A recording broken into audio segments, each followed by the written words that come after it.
In the heart of Savannah, Georgia, where the cypress trees bow under the weight of hanging moss and the summer air feels thick enough to drown in, there stands a house that should not still exist. Locals call it the Bellamy House, though no one alive remembers who Eleanor Bellamy truly was. Old maps have erased its outline. The city's archives mark it as destroyed in 1864, yet the structure remains, quiet and skeletal, as if defying history itself. Those who wander near claim to hear a woman's voice beneath the wind, soft, pleading, and eternal, whispering a wedding vow that never should have been spoken. In the winter of 1839, Eleanor Bellamy, a widow of 37, defied the law, her bloodline, and the entire city's moral spine. She married Isaac, the son of her own enslaved servant. The ceremony took place in secret, lit only by candlelight, under the painted ceiling of her husband's old parlor, the same parlor where the man had once auctioned human lives. Every trace of that union vanished. The record was removed from the courthouse. The pastor who performed the rites drowned in the river a month later. The witnesses either left town or were never seen again. But the story didn't die. It clung to Savannah's soil, like humidity to skin, festering, retold in whispers, reshaped with every generation. And though the city forgot the names, it never forgot the unease. It began, they say, with a song. The first nights after her husband's death were quiet, almost unnaturally so. Then came the song. It floated through the fields behind the Bellamy estate, low, rhythmic, almost mournful. It was not a hymn, not a tune of grief or praise, but something older, heavier. Eleanor first heard it through her window just past midnight, a sound like breath woven into melody. At first, she thought it was the workers, the few remaining enslaved men left to tend her dying land, singing to pass the night. But when she asked them about it the next morning, they denied it. One man trembled as he spoke, saying, "That's not for us to hear, ma'am. That's for what's under." A week later, she could no longer bear it. Lantern in hand, she walked into the fields alone, her night dress brushing against the wet grass. The air smelled of rust and ash. She followed the song to the old well, a stone pit that hadn't held water since before she was born. There she saw Isaac, the young man her husband had once owned, standing motionless before the well's edge. His eyes were closed. His lips were moving. When she spoke his name, he turned to her with tears on his cheeks and said, "Miss Eleanor." I wasn't singing to be heard. That night, Eleanor dreamed of the well again. Only this time, something inside it was answering. After the night of the song, Eleanor could no longer ignore the unease that had begun to breathe through the walls of her home. The air in the Bellamy house felt wrong. Heavy, sour, like something long sealed was now stirring beneath the floorboards. In her solitude, she began sorting through the belongings of her late husband, Thomas Bellamy, a man both admired and feared in Savannah. He had been a cotton merchant, a man of faith and ferocity, known to punish his servants not with the whip, but with silence, isolation, starvation, erasure. His voice had ruled the estate like a law. Among the ledgers and invoices, she found a smaller book, bound in cracked leather and sealed with a strip of tar. There was no title, only a mark on the cover, a single black handprint. Inside, the handwriting was not her husband's. The ink was uneven, almost trembling, and the words were written in both English and what looked like fragments of another tongue, something that bent beneath the page, as if trying to hide from being read. The ledger wasn't a record of trade or profit. It was a list of names, first names only. Next to each, a date and a single word, given. At the bottom of the final page was an entry dated March 12, 1821. The name was Isaac, and beside it, in her husband's neat, controlled hand, was a single phrase, "Given back to the well." Eleanor shut the book, her fingers trembling. She did not yet know what the phrase meant. But in that moment, she realized her husband's cruelty had not ended with death. It had roots that reached deep beneath her own land. That night, she dreamed again of the well, and this time, the water was rising. Isaac had lived his entire life on the Bellamy estate. He was the son of Ruth, Eleanor's most loyal servant, a quiet woman whose faith had always seemed to tremble on the edge of despair. Ruth never spoke of Isaac's father, and in a place like Savannah in 1839, such silence was its own confession. When Eleanor's husband died, Ruth fell ill not long after. Fevered, she muttered strange things, calling for her son to stay away from the songs beneath. Her final words to Eleanor were almost a whisper. He was never yours to keep. After Ruth's death, Isaac remained on the land. He tended the fields, repaired fences, and spoke little. But something in him had changed, a stillness behind his eyes, a tension beneath his calm. He carried an old scar across his left wrist, dark and ridged like a rope burn, and whenever the fog rolled in from the river, he disappeared into the fields until dawn. Eleanor tried to speak with him. She asked about the song, about the well, about what her husband had written in that cursed ledger.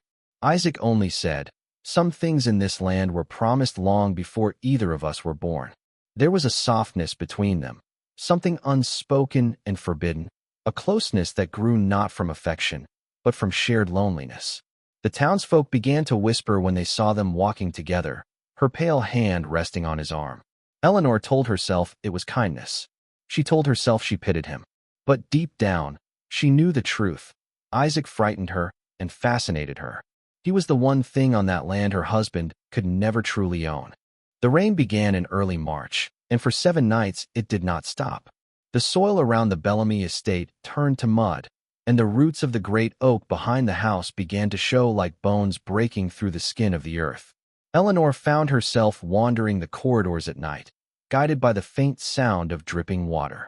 It led her not to the well this time, but to the cellar, a room she had never entered in all her years as mistress of the house. Her husband had kept the key on a ring at his belt, warning her it was where business was conducted. She found the spare key in his desk drawer.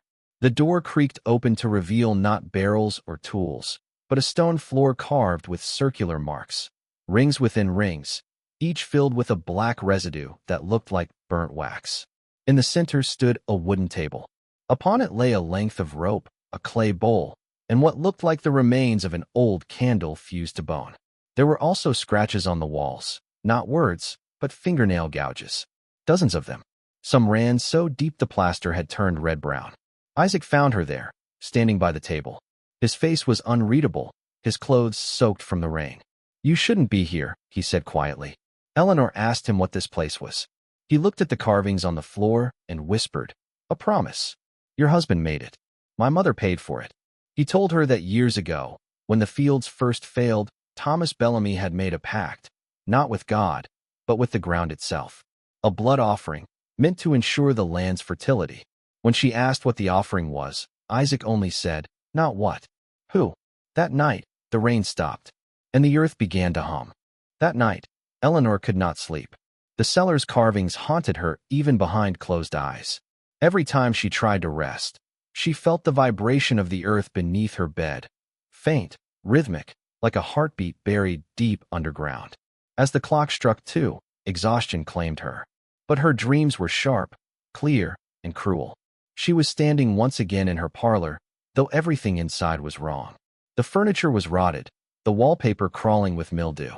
A single candle burned in the corner, its flame trembling as if it feared being seen. Then came the sound of footsteps, slow, dragging. When she turned, she saw her late husband, Thomas Bellamy, standing in the doorway. His face was pale as salt, his eyes hollow as empty sockets. In his right hand, he carried a chain. In his left, a book, the same black ledger she had found days before. He didn't speak. Instead, he held the chain toward her. But the chain wasn't empty. It was looped around the wrist of a man, Isaac. Between them hung something invisible but alive, breathing and pulsing in the still air. Eleanor tried to step forward, but the floor beneath her softened. Her feet began to sink. She looked down. The wooden boards had turned to mud. From the muck rose hands, dozens of them, clawing at her gown, pulling her toward the earth. Before she vanished beneath the surface, Isaac looked at her and whispered, "You already said yes." She woke up gasping, her sheets wet with sweat and dirt. There was mud on her hands, and on her left ring finger, someone had drawn a thin band in ash. When dawn broke, Eleanor went straight to St. Aurelia's Church, the oldest in Savannah, a crumbling sanctuary that smelled of candle soot and old rain. She had not been there since her husband's funeral. The pastor, Reverend Samuel Graves, was an aging man with a trembling voice and eyes that seemed to stare always just past the living. He remembered her instantly, offering polite words of sympathy. But when she mentioned the old Bellamy well, the color drained from his face. She asked him if he had ever heard the phrase, "given back to the well." His hands shook. After a long pause, he brought her a weathered journal from the church archives. Its first pages were filled with baptisms and marriages. But near the end, the script changed, hurried, desperate. The entry dated March 12, 1821, was written by the Reverend himself. Thomas Bellamy demanded I bless the ground beyond his fields. Said it was consecrated. I knew it was not. I felt it breathing beneath me. He brought a child to the pit, swore it was God's will to return what was taken. I refused the service. He made me watch. The water turned black that night. The Reverend slammed the journal shut, his face ashen. "You should not speak that name again," he whispered. "The Bellamy land was bought with more than money. Your husband's covenant was never broken. It was only waiting for the next vow." Eleanor left the church trembling. On her way home, she noticed Isaac standing by the gate, his expression unreadable. She asked what he was doing there. He said quietly, "Preparing the ground." That evening, a heavy fog rolled in from the river and swallowed the Bellamy estate whole. From the veranda, the world looked like a shroud of smoke, each tree dissolving into shadow. The servants refused to stay past dark, claiming the air smelled like open graves. Eleanor sat by her window, watching faint orange glows move through the mist, lanterns bobbing in the fields. At first, she thought it was the workers checking the fences. But as she counted, she realized the lights were too many, and they moved in patterns, slow, circular, deliberate. She wrapped herself in a shawl and went outside. The soil was damp and soft beneath her feet. The lanterns didn't belong to her people. They floated at a distance, as though carried by unseen hands. Then she saw Isaac. He was standing in the center of the field, the fog parting faintly around him. In his right hand, he held a single candle that didn't flicker, even against the wind. Around him, the lanterns began to sink, one by one, their light dimming until only smoke remained. "What are you doing?" she called. He looked at her with calm eyes and said, "Lighting the way for those who were never buried." She took a step toward him, but the earth gave way beneath her. When she pulled her foot free, she realized she had stepped into a patch of disturbed ground, the soil loose, the scent of rot faint but unmistakable. She turned back to the house, and for a moment, through the fog, she saw movement at the windows, shapes watching her from within. By dawn, the fog was gone, but the footprints she left in the field were filled with dark water. The Bellamy house had always been filled with portraits. Generations of pale faces stared down from gilded frames. Men and women painted into eternal stillness, each more severe than the last. Eleanor had grown numb to their gazes over the years, but now they seemed alive, their eyes following her through every hallway. She entered the portrait room on the third floor one morning to find the air colder than the rest of the house. Dust hung thick in the sunlight, unmoving. Something about the silence there felt wrong. As she passed her husband's portrait, she froze. The frame, once bright gold, was tarnished black. The face within had changed. The eyes were the same, but the expression, twisted, mournful, almost pleading, was new. She touched the canvas. It was warm. Behind the painting, she discovered a hidden latch. The wall swung open to reveal a narrow passage lined with wooden beams, leading downward into the dark. The air smelled of mildew and something older, metallic, blood, perhaps. At the end of the passage lay a small chamber. There, illuminated by a single shaft of light from a crack above, were 7 portraits, smaller than the others. Each bore no name, only a number. And though the paint was faded, she recognized the faces. They were not Bellamy's. They were the enslaved children who had disappeared from the property years ago. Children her husband had claimed were sold north. Each canvas had a black ring painted over the heart. When she turned to leave, she found that the passage had closed behind her. Eleanor did not sleep for 3 nights. The house itself seemed to watch her now. The mirrors clouded, her reflection sometimes smiling when she did not. In the mornings, she found the black ledger lying open on her bedside table, though she had locked it in her husband's study. Each time she looked, a new line had been written in a different hand. The ink was darker, almost wet. It read, "The vow is unfinished. The debt remains." And then another line appeared below. "She must speak the name to seal it." Desperate, Eleanor burned the ledger in the hearth.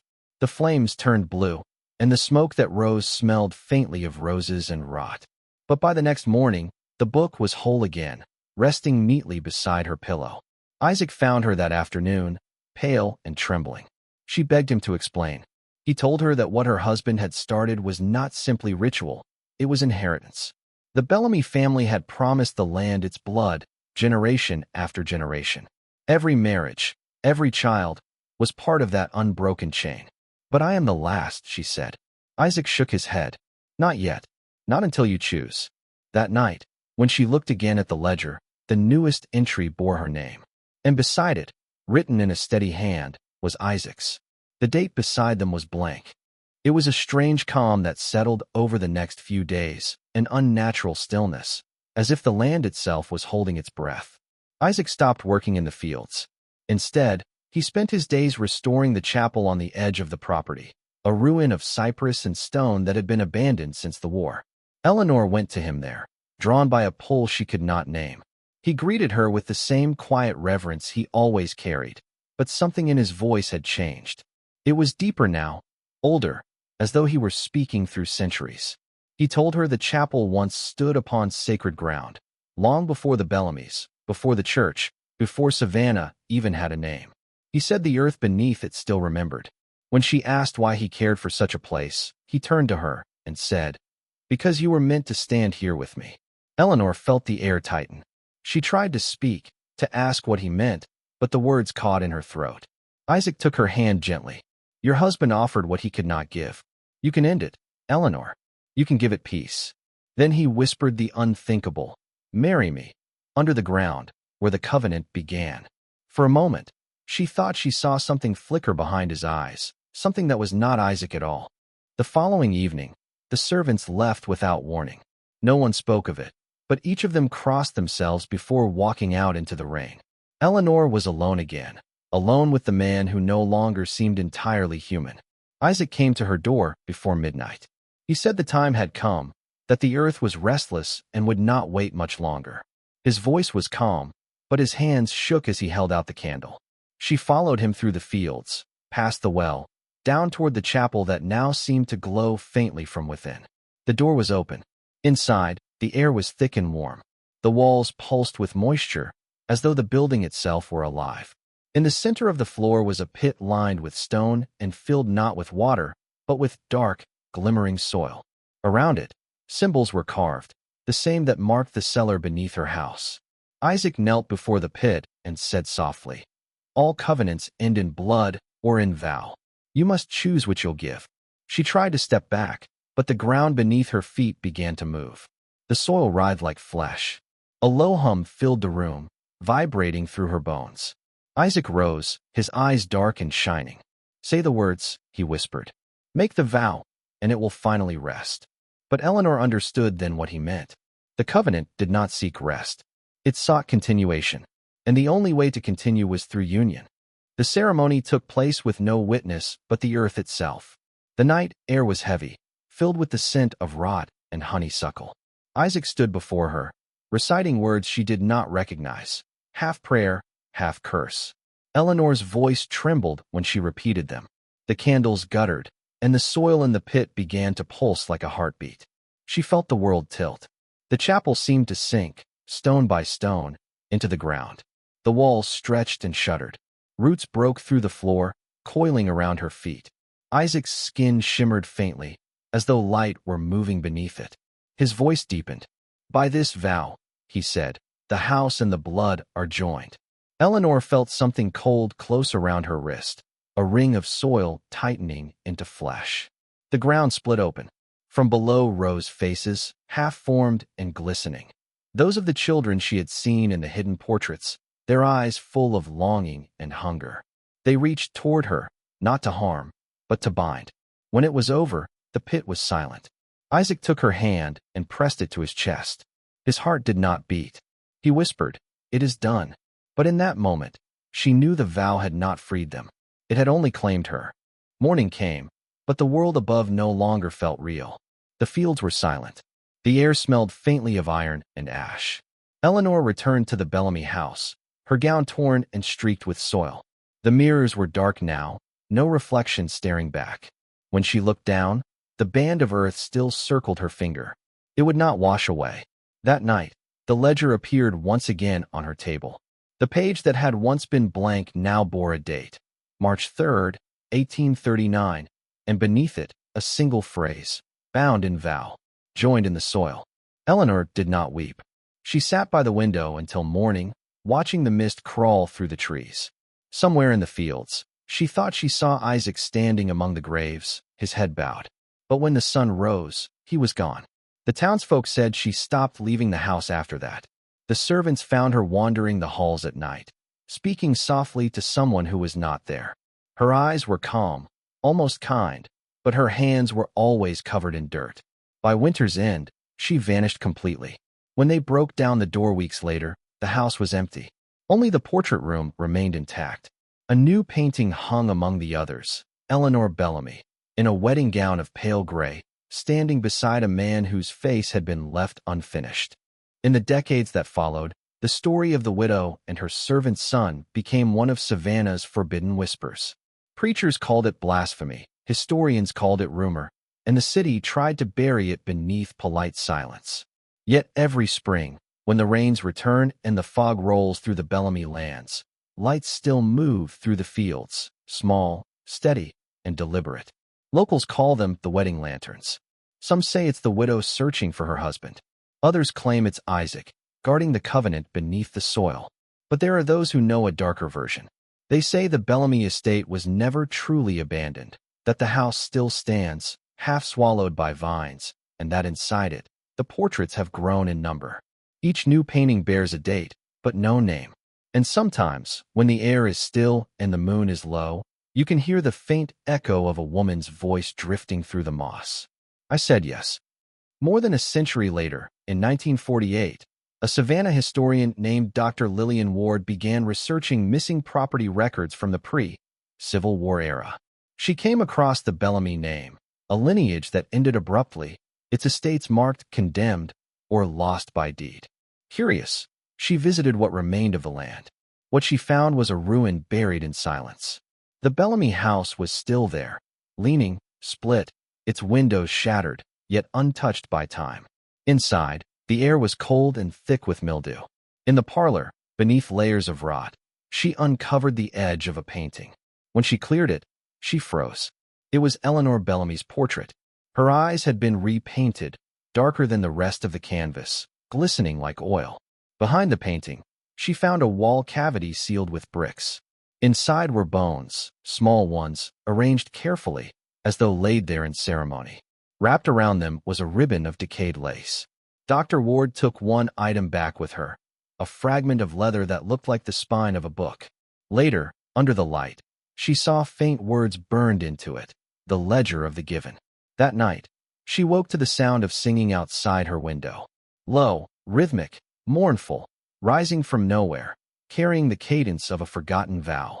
When morning came, the sound was gone. But in her notebook, beneath her own handwriting, was a sentence she had never written. She said yes, and the ground remembered. In 1956, a group of archivists restoring early Savannah court reels discovered a short strip of damaged film.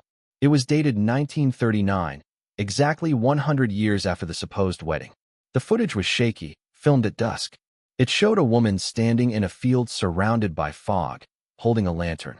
Her face was pale, indistinct, but the frame caught one startling detail: her left hand, circled by a dark band.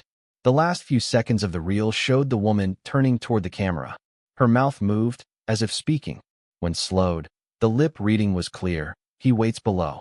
The archivists dismissed it as a hoax, perhaps an early student experiment.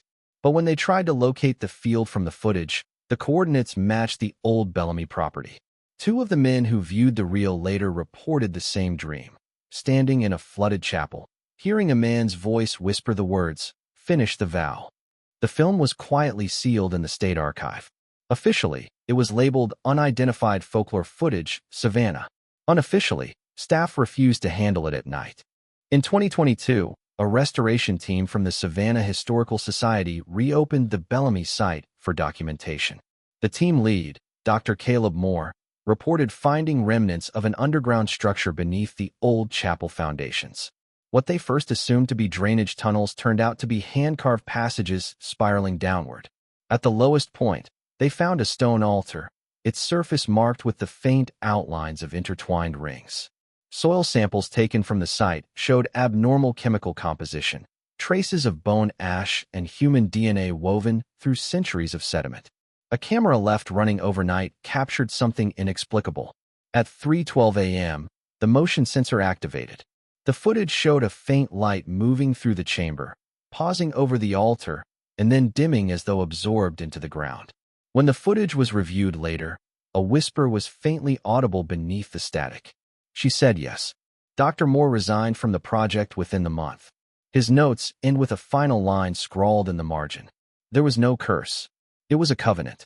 The story of Eleanor Bellamy is no longer told in Savannah's churches or classrooms, but the name lingers on unmarked property maps, in unclaimed graves, in the restless dreams of those who live near the river. The well is gone now, filled and buried beneath a parking lot. Yet every few years, after heavy rains, the ground collapses slightly in that same spot, revealing dark water underneath. People report hearing voices from it. Low, steady, not crying for help, but reciting something soft and ceremonial. The phrase repeats in the same cadence, in a language no one recognizes. Linguists later found fragments of it echoing the mix of West African dialects once spoken by the enslaved community of coastal Georgia. The translation, roughly, what was given, remains. Eleanor's portrait, once held by the Savannah Museum of Southern History, was removed from public display in 1978 after the glass in its frame repeatedly cracked without cause. It now resides in private storage. The last curator to handle it reported the faint scent of honeysuckle and iron lingering on the canvas. The Bellamy estate is gone now, reclaimed by trees and silence. Yet at dusk, when fog drifts through the cypress and the air hums with that heavy, invisible vibration, the locals still stay away.